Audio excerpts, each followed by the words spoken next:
Waumini wa madhehebu mbali ya dini ya Kikristo nchini leo wameungana na waumini wenzao ulimwenguni kote kusherehekea sikukuu ya Pasaka ya kuadhimisha kumbukizi ya kufufuka kwa Mwokozi wao Yesu Kristo alikufa msalabani yapata miaka 2000 iliyopita. Khamis Suleimani ametuandalia taarifa ifuatayo.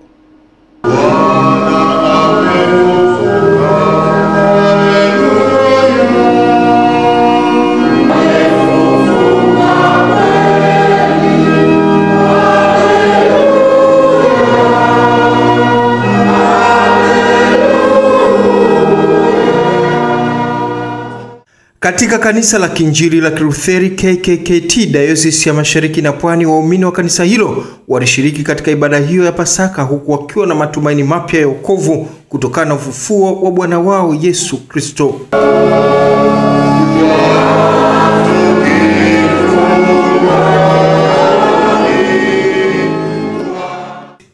Kiongozi wa kanisa hilo ambaye pia ni askofu mkuu wa kanisa la KKKT Dayosisi ya Mashariki na Pwani, Dr. Alex Malasusa, akizungumza katika ibada ya Pasaka, sema kufufuka kwa Yesu Kristo kumeleta matumaini mapya kwa waumini na ulimwengu wote na kuwataka waumini kubadilika katika kuyatenda yaliyo mema.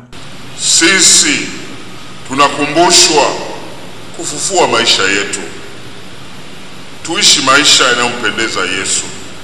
Tusiishi kama watu wasiomjua Yesu. Pasaka hii iwe tofauti na Pasaka zingine zote ambazo zimepita. Hii ni ya kipekee kwa maisha yangu, ni ya kipekee kwa maisha yako. Malasusa pia akagusia suala la amani, hasa katika kipindi hiki ambacho nchi inaelekea katika uchaguzi mkuu wa Oktoba, kuwa amani ndio msingi mkubwa uliohimizwa na Bwana Yesu Kristo muda mfupi baada ya kukutana na wanafunzi wake mara alipofufuka kutoka katika wafu. Hata kama unachoka, sisi tunapokuambia itunze amani, lakini ndio imani yetu sisi na ndio maagizo ya Bwana na Mwokozi wetu Yesu Kristo. Amani, amani, amani.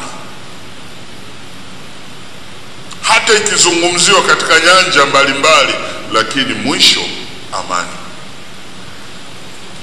Hata tunapozungumzia juu ya taifa letu, na hasa katika kipindi kama hiki tunachoelekea uchaguzi, amani, amani, amani.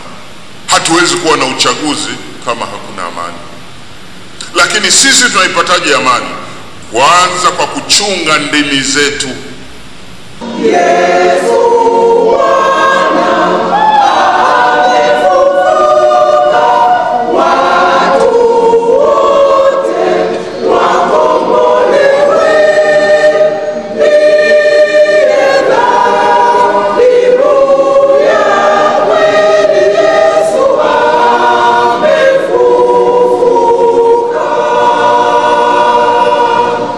Khamis Suleiman, Channel 10, Dar es Salaam. Tukiwa bado tunaangazia shamra na yale yote yaliyojili katika siku ya leo.